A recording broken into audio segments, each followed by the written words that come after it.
Hello, my name is Linda Lyon. I'm a professional certified dog trainer from the United States. I've been training dogs for about 25 years. I'm what you call a positive dog trainer because I focus on positive training methods with your dogs.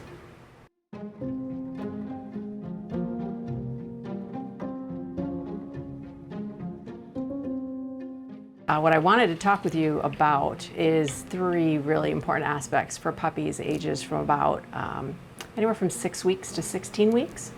Three things you really want to focus on at this age would be bite inhibition, puppies learning to self-soothe, and potty training.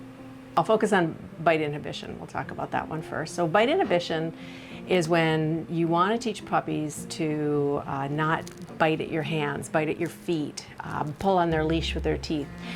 It's an important skill set for obvious reasons, but for puppies, they explore the world with their mouth. They love to go out and discover new things. And so we don't want to completely put a stop to it, but we do want to redirect them so they use their mouth appropriately. The best way you can do this is not to reprimand them if they're biting you, but instead to simply replace maybe your hand with a toy. And the other thing I do is if they start to bite, I'll just take my hands away so that they don't keep having that thing to focus on. Same thing with your ankles. You would just remove yourself from the area. One of the easiest ways to do that is just to have a little leash on the puppy so that if you do need to have a little bit of help moving them away from your feet, you can just use the leash to kind of move them aside. Potty training. All right, so for puppy potty training, the best thing you can do is start at a really young age to teach the puppy where you want them to go. You can escort them out to the area each time that you want them to go and put yourself on a schedule. You use your watch, your phone, whatever you need, every hour and a half, even less than that, maybe every 45 minutes.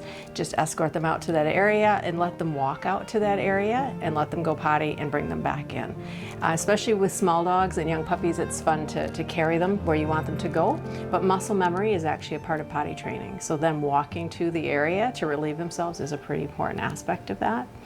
The other thing you can do to support potty training is not giving puppies the access to the whole house, the whole space. Because the more freedom they have, the more mistakes they make. They just don't know any better. So we want to set them up for success and have them contained to a certain area.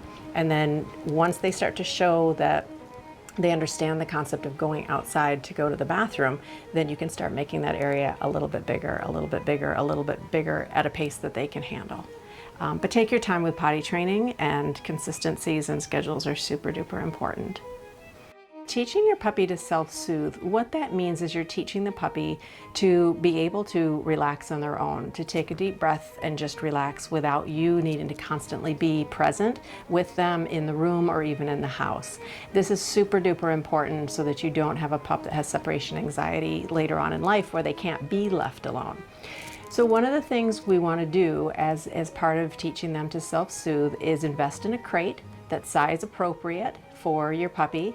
There's lots of different styles of containment crates available, and we want to work on lots of crate games so the puppies get used to going in and out of the crate on their own. They enjoy that, and then we build up to shutting that door just for a split second and adding on with the time that they spend in the crate with the door closed. Once they're learning that it's okay to be in the crate, you can also use that as that tool because it's a place that you know that they're contained, that they're safe, that they're not going to also be destroying anything in your house while you're out and about. So crate training is a big, big important part of teaching puppies to be able to self-soothe. The other thing I oftentimes recommend to people is using what we call a tether. And a tether would just be a leash, a short leash, attaching it maybe somewhere near you, but not close to you, so that puppies learn that they can be tethered in that area, they can relax in that area, and you can be moving about the house and moving about the room where you need to go, and you're not necessarily leaving them, but that they can stay and be calm in one area.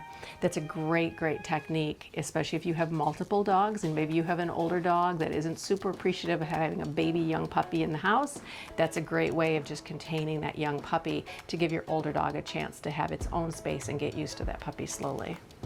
So these are three great concepts to think about when you're working with and have just adopted a really, really young puppy. They'll take you a long way with getting that mature dog calm and happy and safe in your household.